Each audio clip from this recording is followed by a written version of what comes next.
This question is from NEET 2019 examination. Statement of the problem says 6 similar bulbs are connected as shown in the figure.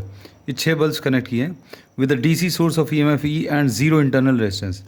The ratio of power consumed by the bulbs when all the bulbs are glowing, and the second situation when 2 from section A and 1 from section B are glowing. तो पहली situation में all the bulbs on section A, अब ये पहला bulb है, ये दूसरा bulb है, ये तीसरा बल्ब है, ये तीनों पैरेलल में कनेक्टेड हैं और इनके साथ एक और कलेक्शन दिया है बी सेट और ये भी पैरेलल में कनेक्टेड हैं और इनका भी रेजिस्टेंस सबका सेम है and these are connected to a source of EMF E. अब इस केस में इनका इक्विवेलेंट रेजिस्टेंस सेट ए का रेजिस्टेंस अगर निकालना तो ये कैसे निकलेगा 1/R will be equal to 1/R equivalent will be equal to 1/R1 plus 1/R2 plus 1/R3. ये कितना आ जाएगा 3/R. तो R इक्विवेलेंट कितना R/3 आ जाएगा. तो इन सब का आंसर जो है कितना RA की वैल्यू ए सेट का R/3 आ जाएगा.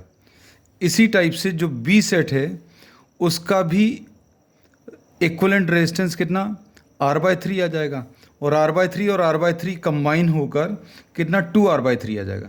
सो R total will be 2R/3. अब इस केस में जो पावर कंजम्पशन है वो power consumption P will be equal to E² divided by R and R is 2R/3. इसको अभी हम लोग 3E²/2R लिख सकते हैं. अब सेकंड केस में इन्होंने क्या बोला 2 फ्रॉम सेक्शन ए.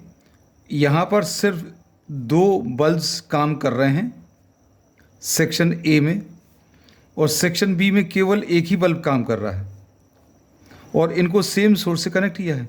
तो इनका इक्विवेलेंट रेजिस्टेंस कितना आ जाएगा R/2 और ये R है तो ये दोनों सीरीज में हैं. तो R total in this case will be R/2 and plus R और ये सॉल्व करने पर कितना 3R/2 आएगा.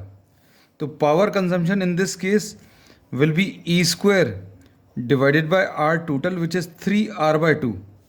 तो ये 2E²/3R. अब हम लोगों को पूछा क्या है P1/P2 पूछा है.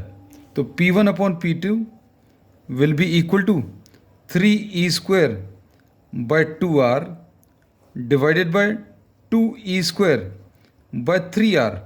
इसमें E²/R कैंसिल होगा कितना आ जाएगा 3/2 इंटू ये ऊपर जाकर 3/2 मतलब ये 9/4 आ जाएगा.